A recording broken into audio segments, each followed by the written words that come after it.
A warm welcome to all of you, my dear ones, in this Christmas season.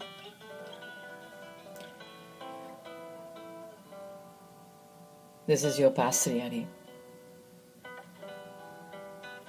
First light and last. I give you the readings. Acts chapter 6, 8 to 10. Chapter 7, 54 to 59. Then Matthew chapter 10, 17 to 22. Blessed is he who comes in the name of the Lord. The Lord is God and has given us light. Psalm 118, verses 26a and 27a. Our reflection.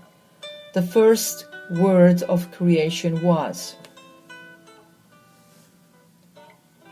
"Let there be light." Genesis 1, verse 3.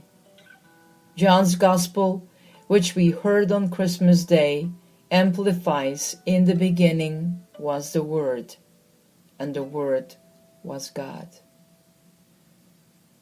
Through him was life, and this life was the light of the human race." John chapter 1, verse 1 and 4.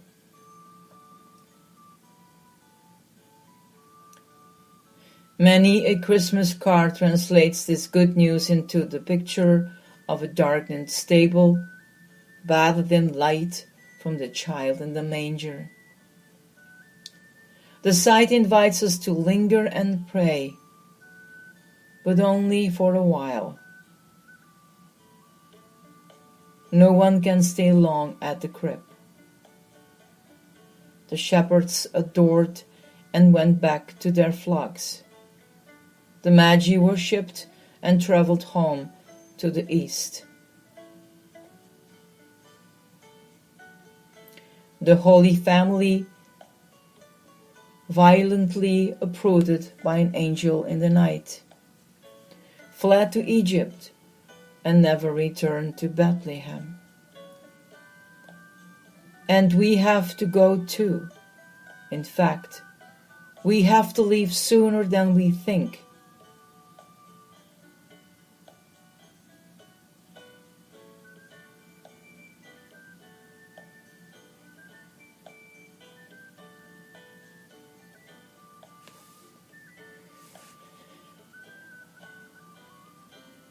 Saint Stephen breaks unexpectedly into the Christmas story with his witness of courage and death.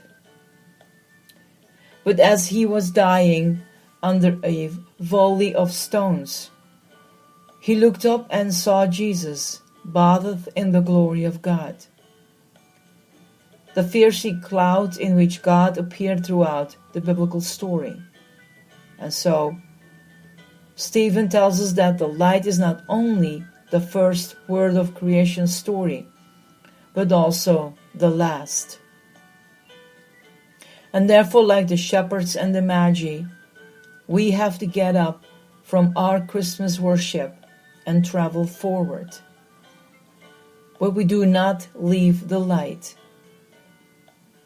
Indeed, the light travels with us, showing the way.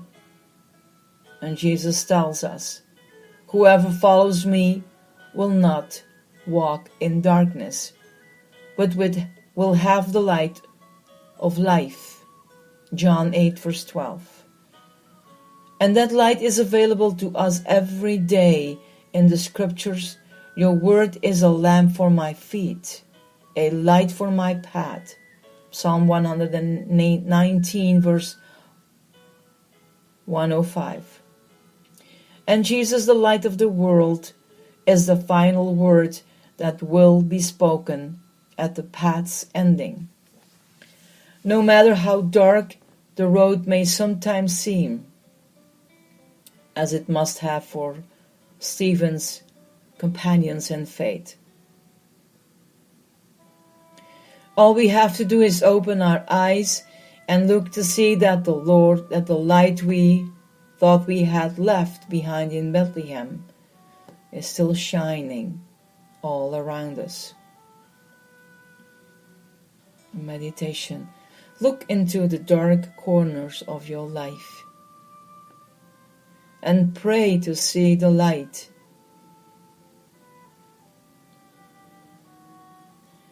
What does the light show you about Christ's presence in the midst of all your struggles, conflicts, and fears?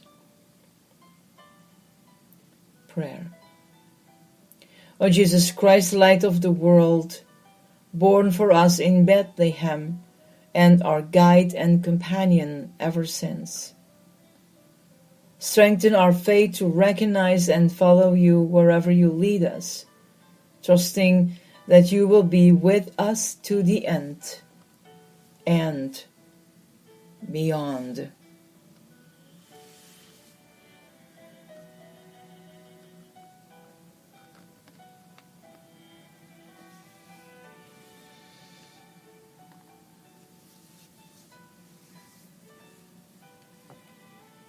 Please search your heart. Search the corners of your life.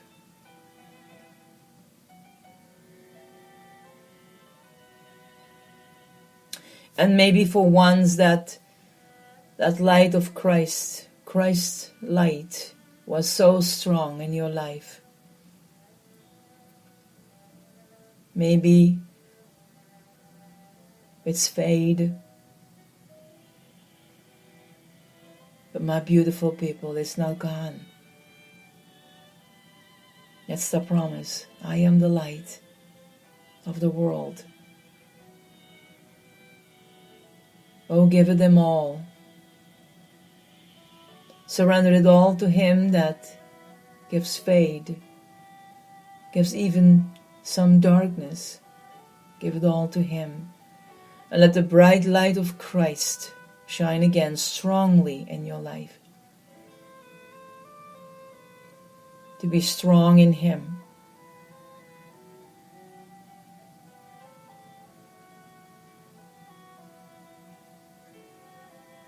In the beginning, God lighted the creation, and that light is also the last. Blessings, my dear ones. This is your Pastor Yadi. I love you guys. Bye.